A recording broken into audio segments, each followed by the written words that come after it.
Hello friends, আশা করি সকলে ভালো আছেন। আজকে আমি আপনাদের সঙ্গে শেয়ার করব সম্পূর্ণ নিরামিষ কাশ্মীরি আলুর দমের রেসিপি।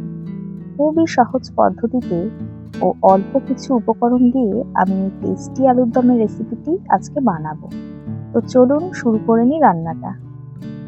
প্রথমেই আমি 1 কেজি আলু খোসা ছাড়িয়ে কাঁটা চামচ দিয়ে ফুটো করে সেদ্ধ করে নিয়েছি। এখানে একটা বোলের মধ্যে আমি নিয়ে নিয়েছি 300 গ্রাম টক দই।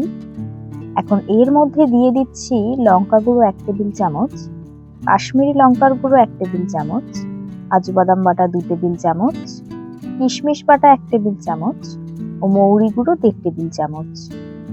এবার এই সব উপকরণগুলো ভালো করে দইয়ের মধ্যে মিশিয়ে নেব। এখানে ফোড়ন দেওয়ার জন্য নিয়ে নিয়েছি একটা জয়ত্রী, 2-3টে দারচিনি, 5টা এলাচ, 4টে লবঙ্গ, একটা বড় এলাচ ও হিং। এবার গ্যাসের ফ্লেমটা অন করে একটা কড়াই বসিয়ে তাতে কিছুটা সর্ষের তেল দিয়ে দিচ্ছি।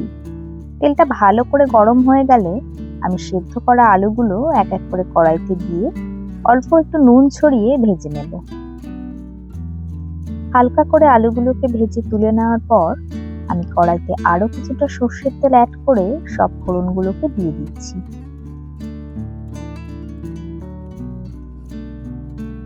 এবার একটু নেড়ে চেড়ে দিয়ে দিচ্ছি 1.5 টেবিল চামচ আদা বাটা।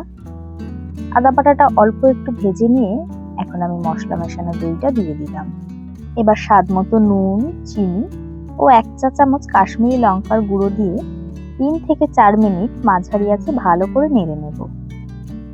দেখুন গ্রেভিটা ফুটতে আরম্ভ হয়েছে। এখন আমি ভেজে রাখা আলুগুলো সব কড়াইতে দিয়ে আরো একবার ভালো করে নেড়ে চেড়ে ঢাকা দিয়ে রাখলাম। এখন 4 থেকে 5 মিনিট কম আঁচে রান্নাটা হবে। আমাদের নিরামিষ কাশ্মীরি আলুর দম একদম তৈরি। খুবই কম সময়ে আমি এটা তৈরি করলাম।